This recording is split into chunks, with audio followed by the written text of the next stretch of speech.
You know, my friend, I would absolutely agree with you that the hair is the perfect weapon. And in my opinion, I love it. This is actually, among all things, my favorite weapon. Unfortunately, history is not so kind when you have a favorite, because usually, when you develop a really awesome weapon, someone is going to come along and counter it. The issue with the halberd is that although they were fantastic against being able to ward off enemies, although they were fantastic against being able to hit an opponent and break through armor, they were great as tools to be able to go against cavalry, infantry, and everything. Is a kind of jack of all trades. They simultaneously weren't able to do the best at everything, and therein lies a little bit of the counter problem.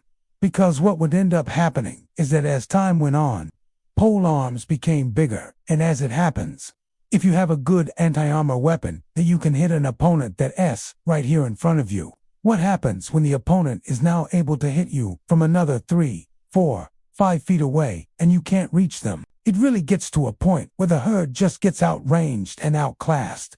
You see these two guys here? They are in a fight, and you can see the guy in red is trying to get in close.